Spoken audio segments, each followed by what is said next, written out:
The eastern DRC is on the verge of a catastrophe.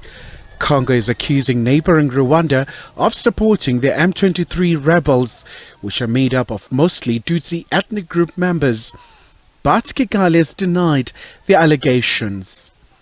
United Nations boss Antonio Guterres has called for the cessation of hostilities and warned the rebels that their presence is causing a humanitarian tragedy. I renew my call for de-escalation, appeasement and restraint of armed groups, whether local or foreign, must lay down their arms in the DRC. The tireless efforts of the leaders of the region, particularly within the framework of the Luanda and Nairobi peace processes, have made it possible to contain the escalation of tension and creates the conditions for dialogue between the parties. Rape has been widely documented as a weapon of war by armed militia groups in the DRC. A group of displaced women from the Bulengo camp returned with firewood on their backs to sell to other displaced people and to the local population. The situation is also dire on the ground. Much of the humanitarian response has been slow to arrive, although in recent weeks we've seen a mobilization of some activities and some actors. Among the biggest challenges faced in the camp is the issue of sexual violence.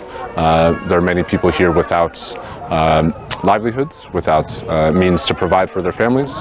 Former South African President Thabo Mbeki says the central government in Kinshasa must resolve this issue. The origin of the problem is in the eastern Congo, of this conflict.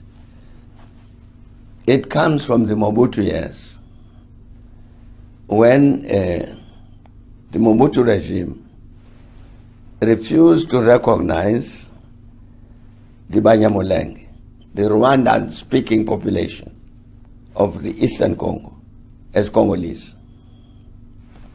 That's when you then started having a militia formed to drive this Banyamulenge out of the Congo into Rwanda.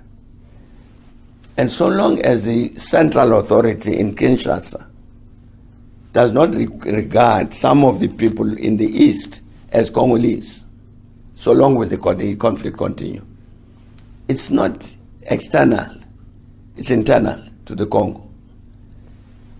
As you know, the Kivus in the east are very far from Kinshasa. The country is very big. Where you have government collapsing in the Congo during the Mobutu years, the collapse becomes total as far as the east is concerned. So the local populations who've been told that these Banyamulenge are foreigners, they form militia to attack people. That problem has to be solved by the government of the Congo. It's critical. The Congolese government must take responsibility to say we are Congolese together. There are no Banyamulenge in the Congo who are foreigners. So anybody who tries to do anything to threaten the Banyamulenge, we, the government of the Congo, will act against that. The problem will be solved. Meanwhile, the East African Community Regional Force, set up to tackle militia violence in the DRC, has been extended to September. We want to end the bloodshed linked to decades of militant activities. Khayelihle Khumalo, SABC News, Johannesburg.